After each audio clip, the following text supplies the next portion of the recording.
Hello everybody.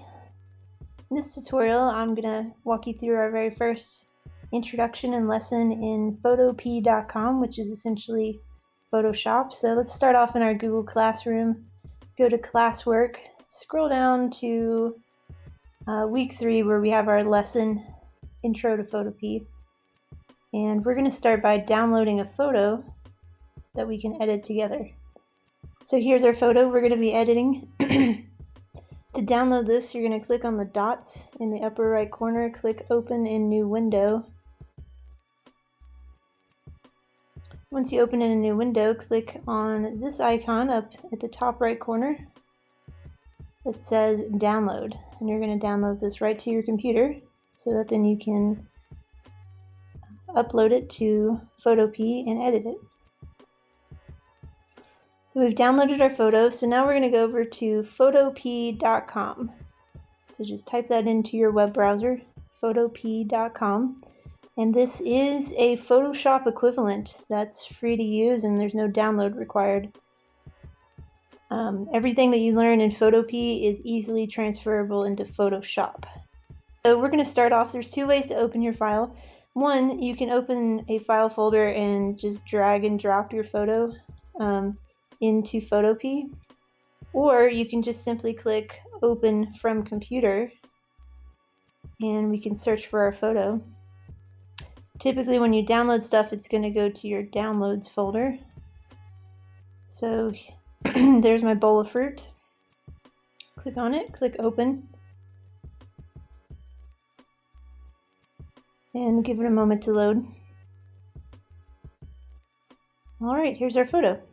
So I'm going to be pointing out a lot of tools for you guys today, and as we go I'm also going to be mentioning keyboard shortcuts, and I highly recommend taking a piece of notebook paper out and writing down some notes here as we go along so you can make yourself a cheat sheet for referencing. Okay, so first off, let's get introduced to all these little buttons and menus on our screen. The first area we're going to pay attention to is the right side of our screen. In this corner we have our layers. Layers are very important for digital editing, so if you want to make more layers, you can come down to the very bottom. We've got a row of buttons here that affect our layers. So if I click this one, it kind of looks like a folded piece of paper in the bottom right corner. I can click and add a bunch of layers. Now I don't actually want that many layers, so I'm going to hit Control Z, as in zebra, on my keyboard, and I can undo and remove those layers. Now we're going to be editing this photo today, and one of our goals is to remove the background. So how do we select something in a photo, cut it out, and remove it so that then we can make our own background? Now, a good practice before editing the photo is take a moment and right-click on your layer and hit Duplicate. Now this is going to make 2 copies of our layer, of our photo, and generally what I always do is I leave 1 copy alone and I don't mess with it. Just in case I mess up my photo really badly, I still have like that other one reserved that I could go back and try again. So if you look to the side of your layers, you've got these little eyeballs. If you click on those turn off the photos. They turn off the layers. So let's leave our top layer visible, and we're going to leave the bottom layer turned off. Now these layers that you have here, you can drag them and drop them and put them in different orders. You can also delete them. There's a little trash can over here, and then we'll learn about these other buttons in a bit. Alright, so layers live on the right side of our screen. Most of the tools that you're going to be using to edit are on the left side of the screen. So we have all these different tools along the edge here. So we're going to be playing around with these tools. Now something to note about each tool is that if we pick a tool and we right click it, you'll notice that there's actually a couple of tools hidden in that same spot. And whenever you click on a tool, you're also going to see the keyboard shortcut for that tool. So anyone that uses Photoshop a lot knows these keyboard shortcuts by heart. at least the ones that you use the most. So start paying attention to those shortcuts because they're going to save you a lot of time and trouble. So if we right click on these, we're going to see lots of different tools that are hidden inside other tools. So that's important to note. If you're having trouble finding a tool, it may be because it's actually contained within the same button.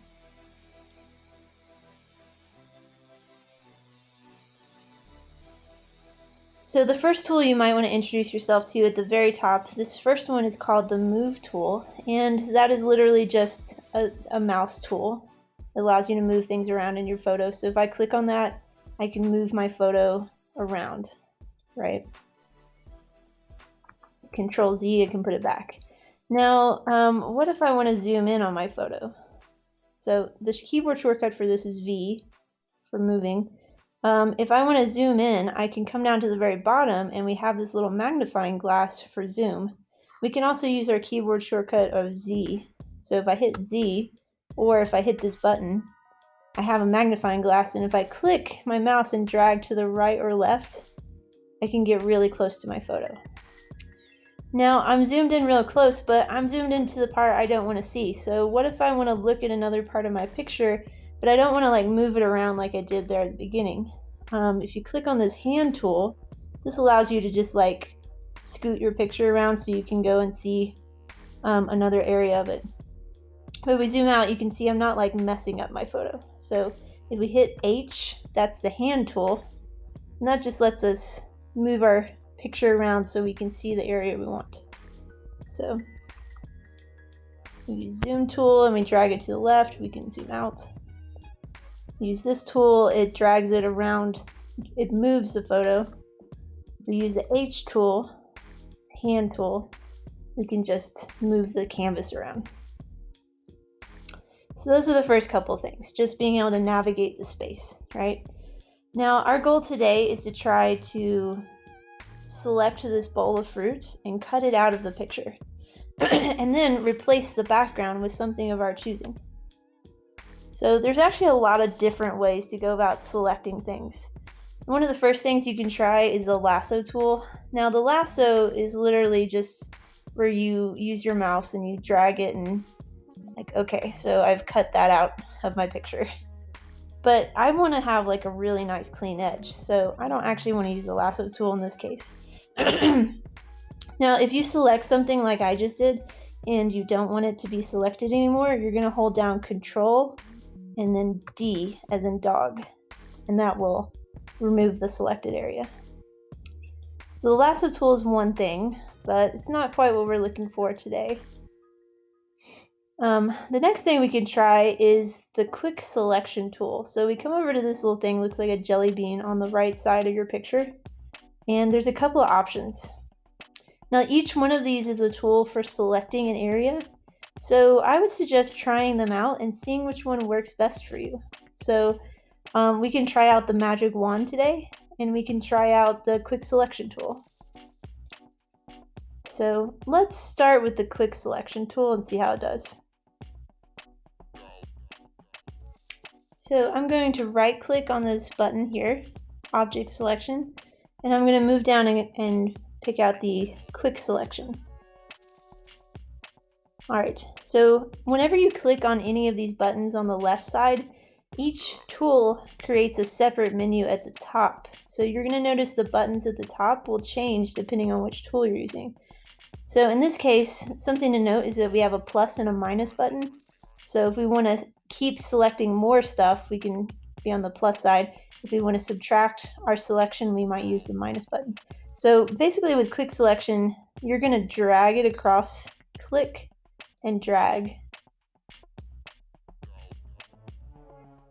Okay, so in this case, all I did was I used the quick selection button, I clicked on the bowl of fruit, and I kind of just dragged my mouse across. Now, sometimes this tool works really great, and sometimes it doesn't. It may depend on where you click on the bowl of fruit and like what direction you drag. Currently, it's selected the edge of the fruit, and it's selected some of the table. Now, I don't actually want the table selected, so I could try and see if I can get rid of some of that selection on the table. If I go to the top of my screen and I click the minus button, I could drag my mouse across the table and see if it will subtract some of that selection. Okay, so when I did that, now it really just has the fruit selected, but now it doesn't have the bowl selected. So this is where it can get a little frustrating using the quick selection tool. With many tools in Photoshop, there's several ways to do the same thing, and they give you a lot of options because sometimes these tools will work great on one photo, but they're not so great on another photo. It really depends on the photos. So I'm going to go ahead and hit Control Z, and I'm going to leave it how it is right now. So it's currently, I've got the fruit selected and I've got the edge of the table selected. Now I'm going to want to cut out that table, but there's a couple of ways I could do that. So let's just leave it how it is right now. It's sort of cut out and it's sort of okay. Now I'm going to go ahead and show you guys another way that we could select the fruit, because like I said, there's a lot of ways to do the same thing. So if you kind of know about all these tools, you can find the one that works for you. For right now, I'm going to hit Control D, and I'm going to deselect, and let's use a different tool this time. How about this time we try the magic wand tool? Alright, so I'm going to start clicking. I'm going to hold down the shift key in this case. So if I click my mouse over the orange, it's selecting kind of a weird patch, right? And I don't really like that, so I'm going to hit Control D. This time, let's try clicking the background. See what it selects. Okay, so that's kind of a weird patch. But if I hold down the shift key and I keep clicking, and give it a second to kind of process and think, it does a decent job of selecting areas. It's looking for edges in transitions and it's going to start selecting them. So if you're going to use the magic wand tool, usually you have to hold down the shift key and do a lot of clicking in order to get this to work. Now, really what I want to be doing is I want to select the bowl of fruit. I don't actually want to select the background. So I'm going to show you a little trick here.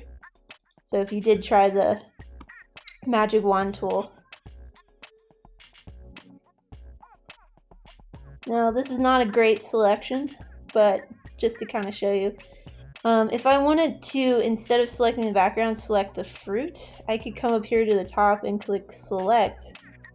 This is a menu where you can sort of change and modify like areas that you've selected in a picture. So a useful tool here is if I click select and then inverse, it will select the opposite of what was selected.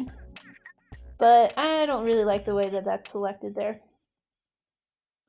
So let's see, one other pretty useful, pretty easy to use.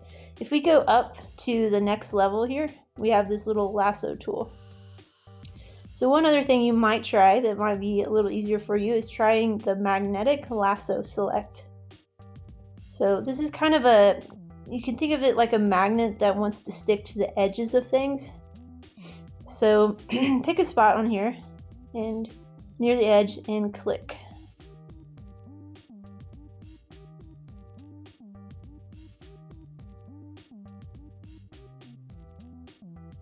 Now once you clicked that orange, you're going to see it create a little anchor point. And if I kind of slowly move my mouse along the edge of this orange, it's going to try to grab onto the edges of the orange. Now sometimes it doesn't work real great, so as you're going, you can let it create its own anchors, or you can kind of click every now and then. So click, click, and I can sort of add my own anchor points. So this tool does a pretty good job of grabbing onto edges of things, but also giving you a little bit more control, which might come in handy at the bottom when we get to the edge of the bowl of fruit. Now sometimes it goes a little bizarre and it kind of jumps off, so if that happens, don't stress about it. Your selection of the fruit doesn't have to be perfect. You just want to get it pretty close. And in the next step, we'll see how to fix it if it's selected weird areas or if it cut out the wrong area.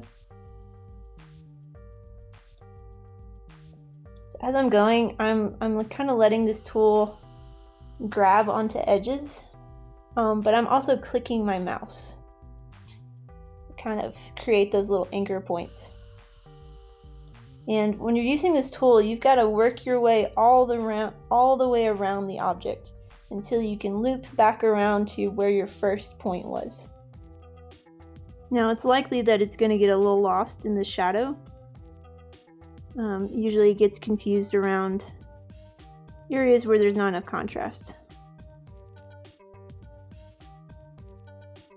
Keep clicking until we get back to our original dot and kind of click again where you first started. And that should connect the loop. Okay, so we've seen a couple of ways to try to select this thing. Now on your practice one, it doesn't have to be perfect. Just try to select the fruit as best as you can, and then I'll show you how to take care of those rough edges. So using either the magic wand tool, the magnetic lasso, or the quick select. Those are three pretty good, reliable ways to select stuff. Okay, so now that we have this bowl of fruit selected, we're ready to remove the background.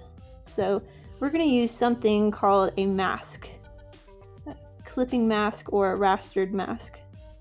So if you come over to the far right side of your screen, in the very bottom corner, we have these different tools that make effects on our layers.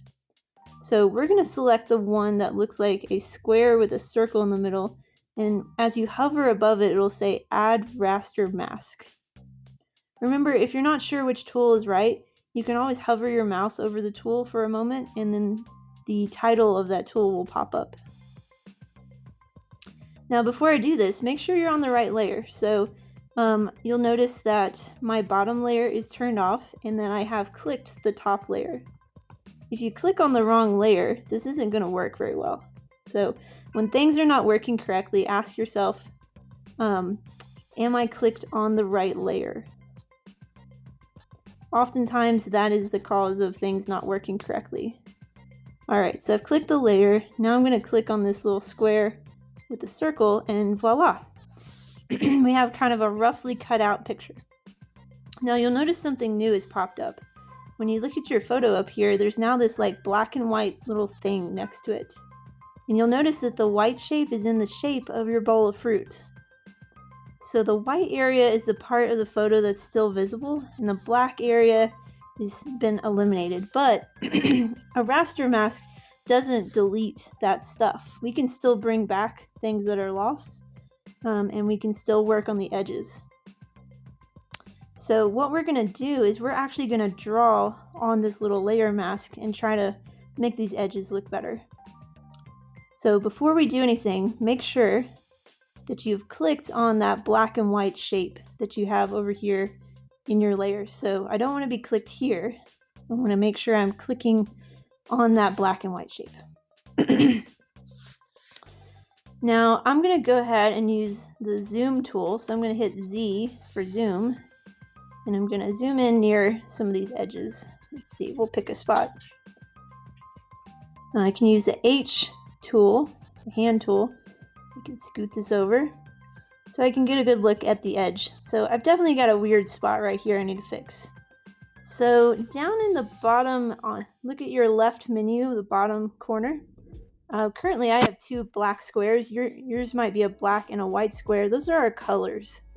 So if I click on that square or double click, you'll have a color menu that pops up. Now we're going to draw on this canvas with a brush. If you draw with white, you're going to bring back parts of the picture. If you draw with black, you're going to cut out part of the picture. So I want to bring back some edges. So I'm going to select white. So I'm going to drag this into the far corner, hit OK. Now my square is white. We're going to use a brush tool now, which is a really basic tool. This is what you use to draw with.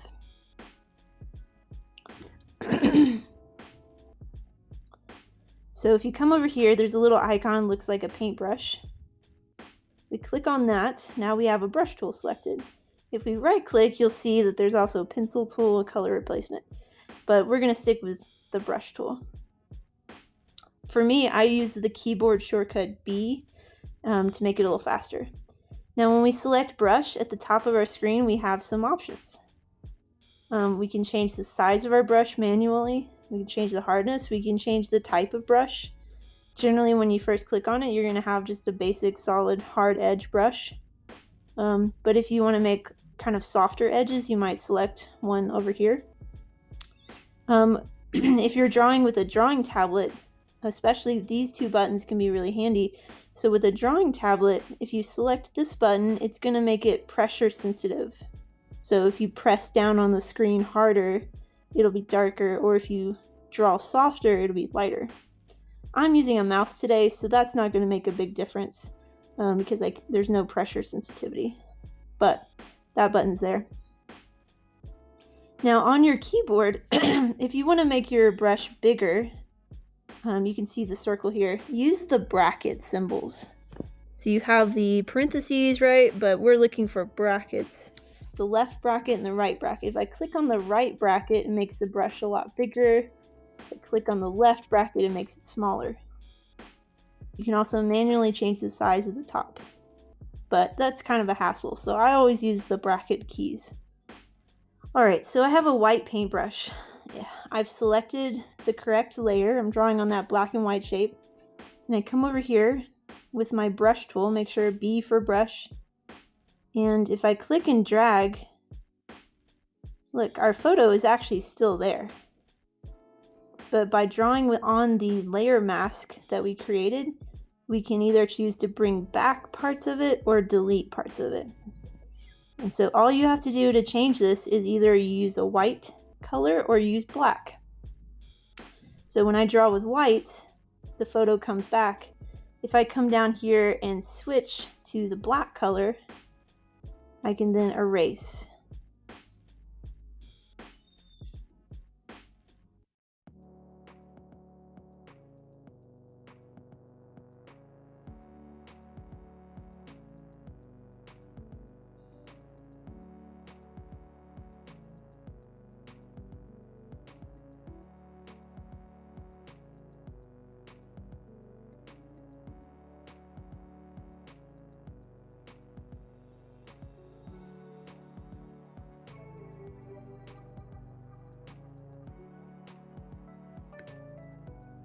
Alright, so we'll call that good. We've, decently cut out our picture. So the last thing I wanted to show you is how to change the background. So we have this image, and we want to move it around maybe and put in something new into the picture. So first off, if I hold down the V as in vector, that changes me to the move tool. If I click on that, click on my photo, I can move this bowl of fruit around now. Now, there's a keyboard shortcut here, but I want to show you the menu because this doesn't work on Chromebooks. If I want to change the size of this image or rotate it, I'm going to go to Edit, Free Transform, and that's going to make this little box here. If I hold down the Shift key, I can drag the corners in and I can resize my image. And it resizes the, the black and white mask that we made too. If this isn't working correctly, always make sure that you've clicked on the right part. Another thing we can do with Free Transform is if we go out a little further from the corner, we can click Rotate. And we can move our bowl of fruit around. So try moving your fruit around, make it a little smaller or bigger, maybe turn it at an angle, just so you can get a feel for this really important tool, which is Free Transform under Edit, Free Transform. You also notice the keyboard shortcut is Alt-Control-T, which works on most computers, unless you are using a Chromebook, in which case that does not work. If you're using a normal basic computer, it should work. Once you get it in a spot where you like it, just hit Enter, and that'll be set there for the time being. Alright, so let's change our background. Now first off, what is this checkerboard thing? Anytime you see this checkerboard, it means that it is transparent. So currently there is no background. There's not even a white background here. There's nothing. Checkerboard means transparent. If we were to print this, there would be nothing to print back there. So let's go over to our layers on the right side, and we're going to add a layer. So come down to the very bottom corner, look for new layer, click that. We've got a new layer. So we're going to use the paint bucket tool. If we come over here, there's a button that looks like a little gradient. And if you right click that, you'll see there's a gradient and there's a paint bucket. So let's try out both of them to see how they're different. So I click on that. And before I try to use it, let's pick a color out. So I'm going to come down here to the bottom left, click on that white square or black square, and let's just pick a color.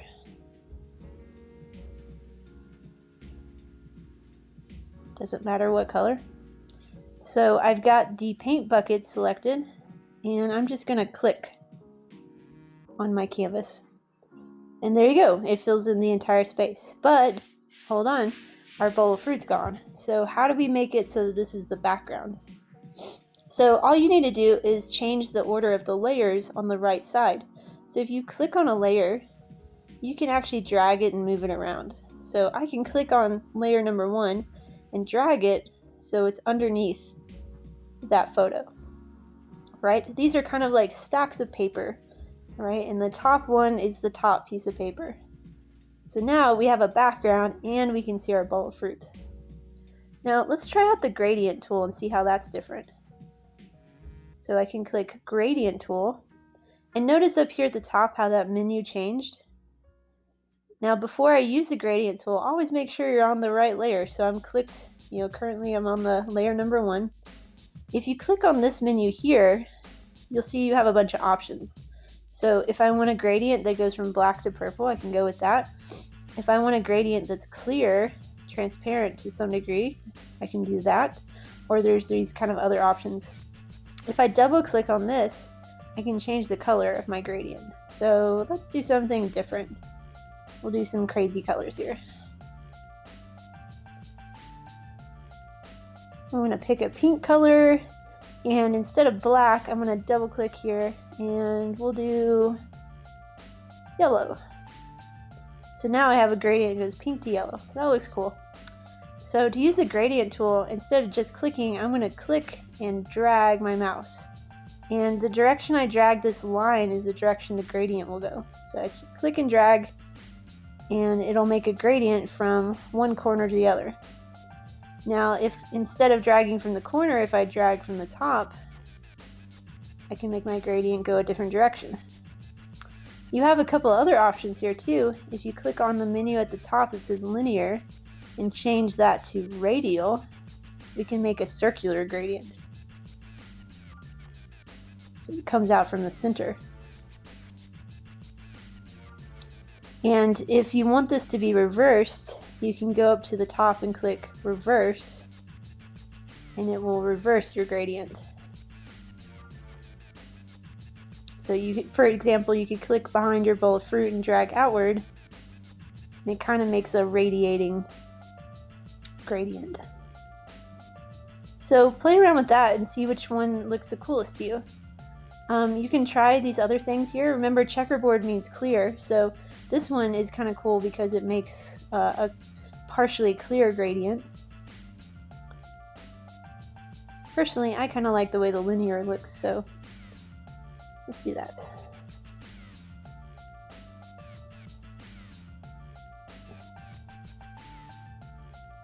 It's definitely a lot of fun to play with. Alright, so we've removed the background, we've moved our bowl of fruit, we used the free transform tool, and we've learned how to use the paint bucket tool. So now the very last thing to do is save our image, our practice image. So when you're ready to be done working on this, go up to File, and we're going to save this thing. Now when you save it, there's two basic options you want to probably make sure to do. If you save the file as a PSD, that's a Photoshop file, and if it's saved as a PSD, that means that it preserves your layers over here on the right, And if you wanted to open this up later and work on it some more and change the colors, work on the layers, you could still do that with a PSD file. However, this file is not so good for like if you're done with it and you're turning it in, or you're going to get it printed. It's not necessarily what you want to work. So for me, I usually like to save it as a PSD, just in case I need to reopen it.